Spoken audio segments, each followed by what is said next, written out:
All right, so we've looked at the interface of InDesign and now we're ready to start creating our calendar, finally.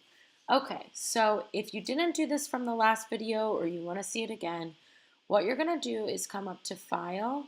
I know this is cut off for some reason in your view, but I'm confident that you can find it. File, New Document. And here you'll see that this gives us all of the options for our new document. So we're gonna change or make sure that the page size is on letter, and we're gonna make sure that the orientation is landscape because that is the orientation of our calendar. The intent of this is to print and just one page. We're not going to worry about number of columns. We're going to keep the margins preset as they already are, and we're not going to worry about bleeds. So we're going to go ahead and press OK. And here we have our new InDesign document. So something that you know I love to do is to automatically save this and name it. So I would go ahead and press save. And I am going to ask that you save these with your month underscore grid underscore name. And I'm going to go ahead and save it to my desktop. I can always expand out to find the folder on my desktop that I want. So once I'm on my desktop, I'm going to go ahead into my collaborative calendar folder and press save, or you would find maybe your intro to graphics folder on there.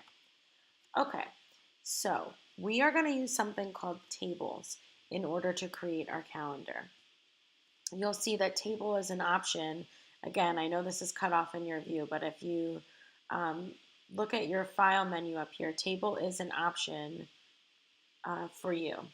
And you'll see that insert table right now is probably gray. And you're like, well, I want to insert a table.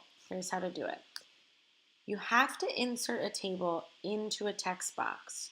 So the first thing that we're going to do is come over to our tools, grab our text tool, and we're going to click and drag to create a text box. You'll see that my text box has this blue outline. We can take our selection tool and expand the text box to be a little bit larger. And there we go. Now, when we grab our text tool again and click inside of this text box and go to table, insert table is now an option. So we're going to go ahead to insert this table.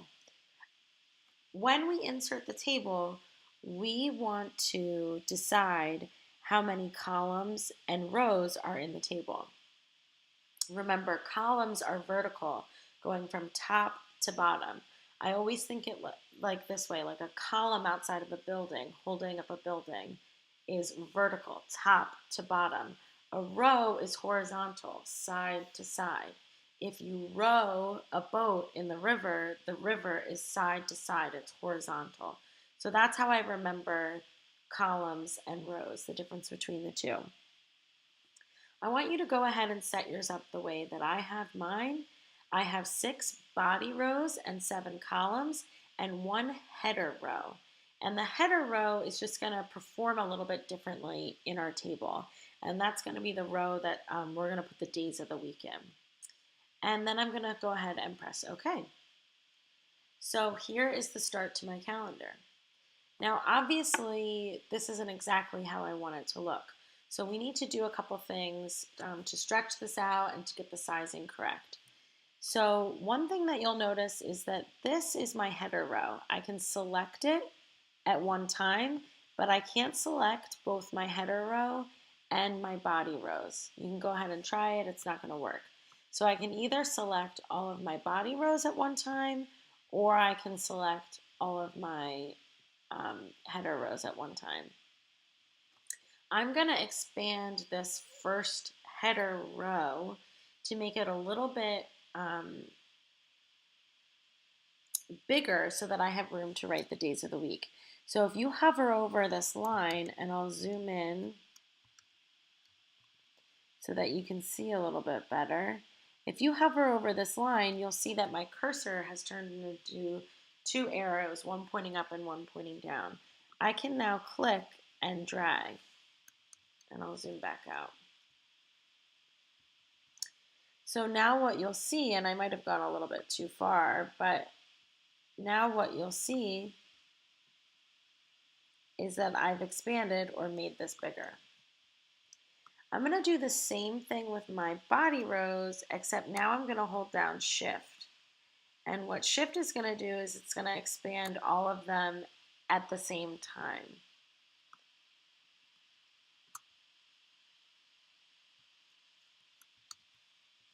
Okay, let's undo that and I'll show you what will happen if you don't press Shift. Oops, let's undo that. So I'm going to go ahead and select all of my body rows. I am at the line of one of my rows, the bottom line, so I have the little arrow, one that's pointing up and one that's pointing down. I am not holding Shift right now, and I'm clicking and dragging. I'm only at this point going to expand that last row. So I'm going to press Command Z to undo that, and I'm going to do this again, except this time I'm holding down Shift and expanding it. Okay. Now I'm letting some of this up to you to exactly how you want to design it. The sort of interesting thing about our calendar is that every month is going to look a little bit different. So I'm not going to give everybody the same requirements that your calendar tables have to be a certain set size. So it's up to you, whatever design aesthetically you think makes the most sense. So I'm going to fool around with this until I get it to look the way that I want it to look.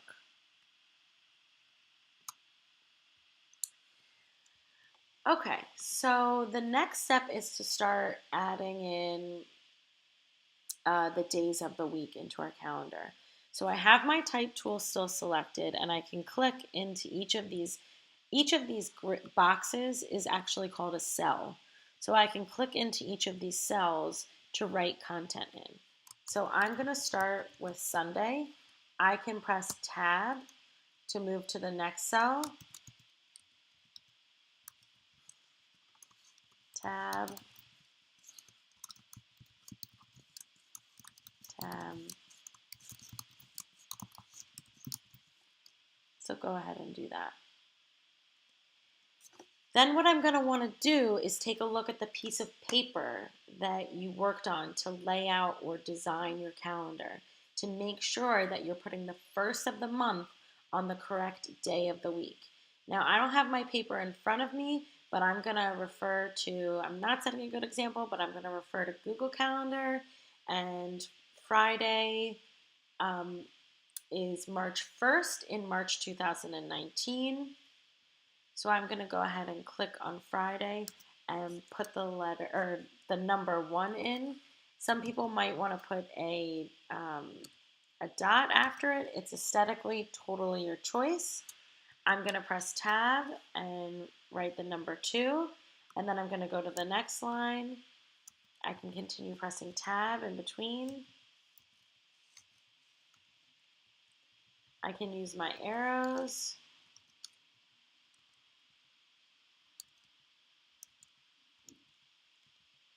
And I'm going to keep filling my calendar in.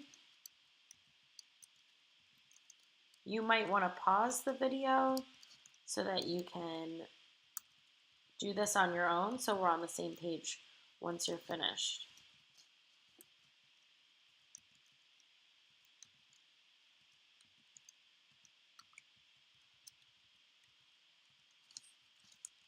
Okay, so what I'm going to do now, let's zoom in a little so we can see this a little bit better.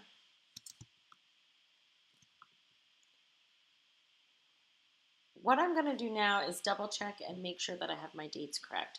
So again, you're going to be looking at that paper calendar. I am looking at Google Calendar because I don't have mine in front of me. One great way to do this is to look at your Sundays and your Saturdays, the 3rd, the 10th, the 17th, the 24th, and the 31st. Let's look at my Saturdays, the 2nd, the 9th, the 16th, the 23rd, and the 30th, and I can look right here. Another thing that you can do, because again, I'm going to be in and out of the darkroom, so something, strategy that would be great is to turn to a neighbor or a peer and ask them to take a double check or a look at your calendar and make sure that you've done it correctly. All right, the next thing that we're going to do is we can go ahead and select our text and we can change the font of our text. So we want to find a font that matches our design or a font that's legible and fun at the same time. We can use the same strategy that we learned in Photoshop and Illustrator. If you highlight your text and then click on this font bar right here, you can use your up and down arrow keys to preview different fonts. This is a great way to quickly sort of check out what fonts you have. You can change the size of your fonts right here.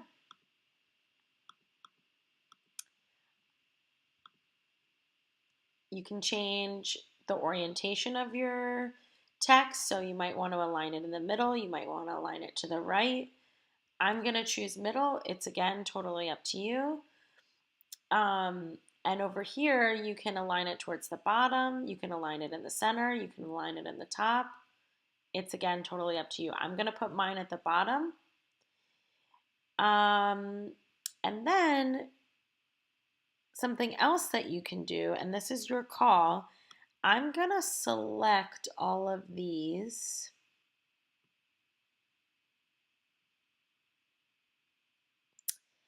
And I'm going to change, let's see, well, I'm going to change my font again. Change the size until I get what I like. Okay. Now, when we come down here, we see that there are, and it depends on your month and how your dates fall, but for mine, I have a couple of cells that don't have dates in it. So I'm going to go ahead and select them, and I can use something called merging cells. It's this box up here with the X in the middle, and I can click that, and you'll notice that now all of these cells have joined together. Let's say you've made a mistake and you don't want to do that. You can go ahead and select that again, and this box will unmerge those cells and put those grid lines back in for you. I'm going to merge them together, and I'm going to decide that I'm going to make this a section where you can write additional notes about the month ahead. I'm also going to come in here and select the body of my table and find a font that I really like and I feel like matches my design and is what I'm going for. And I'm gonna make my numbers a little bit bigger. I'm envisioning this hanging somewhere in my house. I want to be able to see the numbers from a distance. Again, I can highlight these cells. I can change the alignment of where the numbers are.